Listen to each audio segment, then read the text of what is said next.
With the 2024 NBA season coming to a close, it's time to rank the game's best players. The question I'm answering is, if I'm trying to contend for a championship, who is going to offer the most value at that level? For a more in-depth look at everything that went into making the list and a full breakdown of my criteria, make sure to check out episode 1. I'll leave a link to that in the description. And without wasting any more of your time, let's get into the players. Kicking off the list at number 25, I've got De'Aaron Fox. When you hear that name, I'm sure you associate it with speed and slashing ability, and rightfully so, because he's been one of the best interior scoring guards for most of his career. Over the past few years, he's worked on controlling his tempo, playing slower when needed, while adding a really consistent floater and pull-up jumper inside the arc, which has also turned him into an elite mid-range scorer. Now, this year specifically is when he finally started to add that third level, hitting nearly 36% of his 337 off-the-dribble threes. And the entire package makes him sound like a pretty flawless scorer. And if these things all work together in the ideal way, that might be the case, but these improvements come with a trade-off. As his jumper has improved, he started to settle more and more, and what made him so good in the first place, rim pressure, isn't nearly as prominent as it was a few years ago. If we take a look at his volume at the rim since entering the league, at one point he was up to about 6 or 7 shots every 75 possessions, and that's since been cut in half to below 4. So you run into this dilemma where, yeah, he's significantly more skilled and versatile than ever before, but he no longer has that standout trait really driving his value forward, and his tendencies have actually in some ways hurt his value. Less slashing means less putting the defense in rotation, meaning he probably isn't creating as many open shots for the guys around him, and it also means he isn't generating the most efficient offense for himself. His style of driving was already pretty contact avert to begin with, so he doesn't generate a boatload of free throws, and while improved, he still isn't an elite jump shooter, meaning his percentages aren't quite up to par with some other great scorers, landing about 1% below league average true shooting. With that said, he's still an awesome volume creator. I mentioned his use of tempo, he's still a blur in transition who can push the pace, and because he's an awesome ball handler with pretty strong passing, he is a capable offensive centerpiece. I also like a lot of what he does away from the ball. He's a sharp cutter, his speed is lethal as an attacker off the catch, he took a leap as a catch and shoot guy, and the big key here is flexibility, because he can fit right into their motion style offense, or he can dominate the ball and run a more traditional isolation or spread pick and roll game when the defense tightens up, which to me makes him a strong all-star caliber player on that end of the floor. As for the defense, his speed, length, and sharp hands have turned him into a pretty nice defensive playmaker. He actually led the NBA in steals while landing second in deflections, and those things do make a difference when defending away from the ball. A ton of his steals do come as a result of picking pockets though, which when paired with his lateral quickness, make him a pretty good ball hawk at the point of attack. However, he tends to die on screens quite a bit, and he lacks both height and strength, so he isn't very switchable, and that can cause some problems when facing teams with bigger wings. He also has a decent amount of lapses away from the ball, whether that means losing his man or misreading an action, and those lead to the occasional breakdown.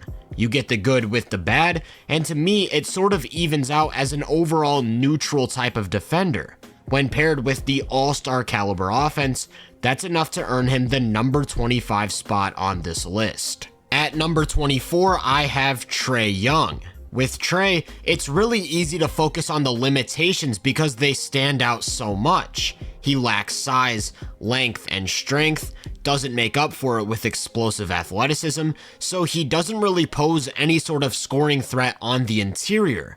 That already puts a ceiling on his efficiency, and he also doesn't have much of an off-ball game, so we're talking about a ball-dominant creator who doesn't put pressure on the rim. To me, that doesn't sound like an elite offensive engine, yet there happens to be a select few skills that he's not only great at, but among the very best in the league. First is the pull-up shooting. He was second in the NBA at 6.5 off-the-dribble three-point attempts per game, while knocking down an impressive 37% of them. And that shot diet includes everything from contested pull-ups, to sidesteps, to 30-plus footers. It isn't just from behind the arc where he's lethal though. A big development for him over the years has been his growth as a jump shooter inside the arc, and he pairs that threat with an incredibly advanced handle that allows him to knife his way into the defense. While he may not be a threat to take it all the way, he does happen to have one of the league's best floaters. Not just that, he's a master at initiating and forcing contact, which means he's constantly earning trips to the free throw line, so you're still getting volume creation and shot making from multiple levels, and as an icing on the cake, he's one of the 5 or so best passers of the decade. These are the things that have turned him into a walking top 10 offense. Over the past 4 seasons, the Hawks have had a 119 offensive rating with him on the floor and fall below 113 without him, a pretty consistent signal that shows he'll produce results regardless of who's by his side. With that said, I think the physical limitations and lack of interior scoring I talked about earlier really hurt him in the playoffs. He starts to rely on incredibly tough, streaky shots, and that has a pretty noticeable effect on his efficiency.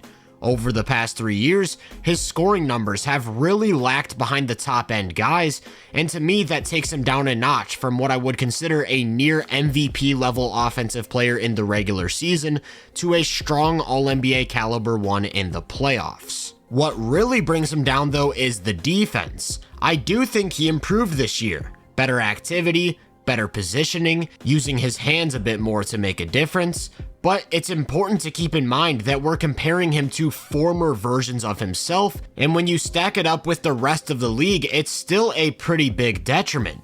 Physically, he just can't stack up with most attackers, he still has his lapses and falls asleep on occasion, so in evaluating it, I think he went from someone who was clearly the worst defender of any star in the league, to still probably the worst, just a lot closer to the pack. That makes team building pretty difficult, but because he's such a ridiculous floor raiser on offense, he's still able to earn a spot on this list at number 24. At number 23, I have Tyrese Halliburton. He is the best player in the league when it comes to pushing pace, whether it's grabbing and going himself, finding a quick outlet, just simply kicking it ahead to a running wing. He knows how to turn the game into a track meet, and that was the fuel behind Indiana's historically efficient offense.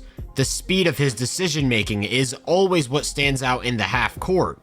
Rarely ever will you see him pounding the ball into the floor and hunting for his own shot. He knows how to get off the ball, get into quick action, and involve all 5 guys, which might not always show up on the stat sheet, but certainly influences the final score. As for his individual scoring, it's pretty reliant on how he's shooting from outside. He does have a decent driving game, however he isn't much of an interior scorer and usually attacks the paint with the intention of kicking it out to a shooter.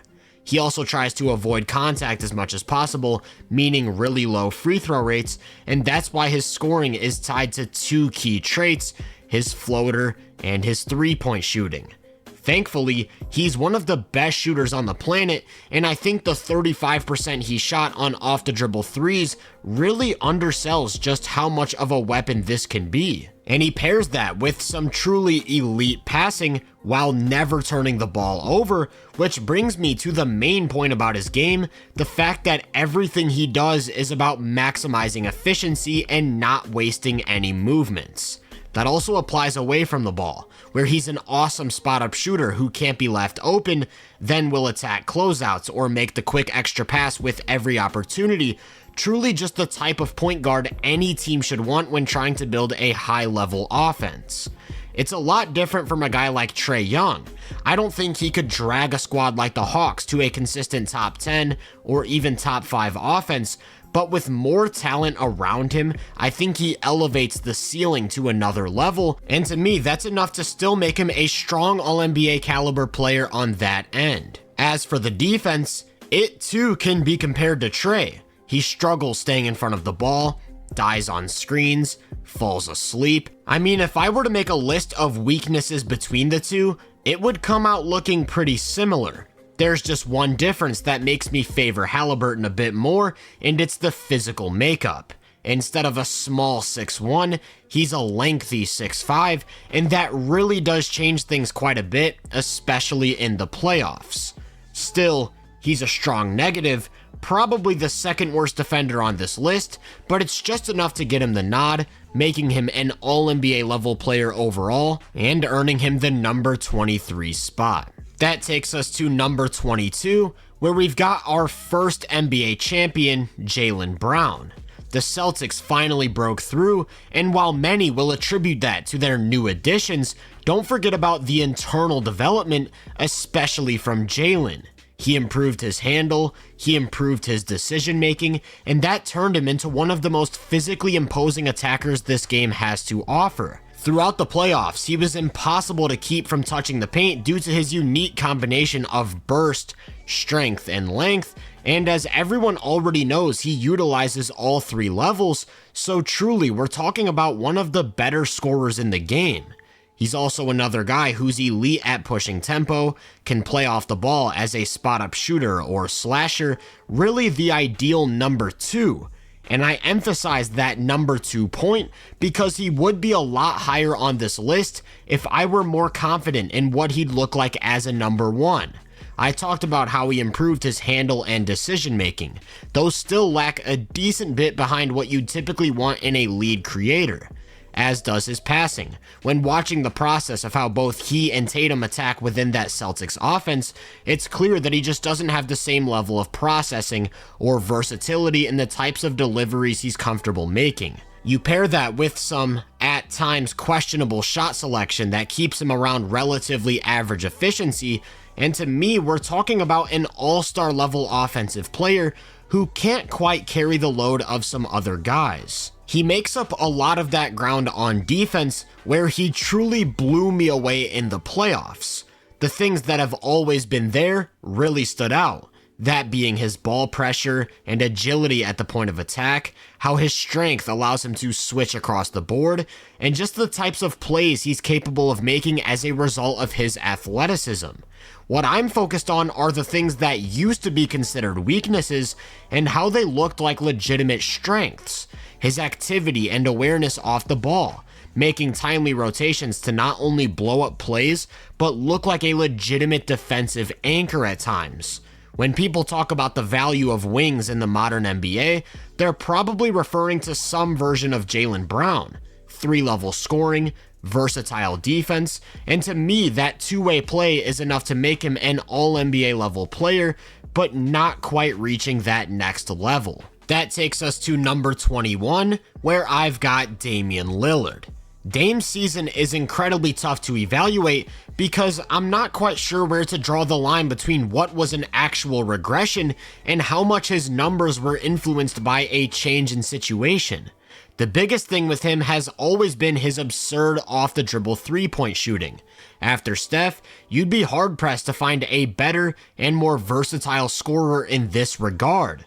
This season, his volume was down a bit as a result of not having the ball as much, but his efficiency remained pretty much up to par with what he typically produces, enough to still make him one of the game's most prominent outside threats.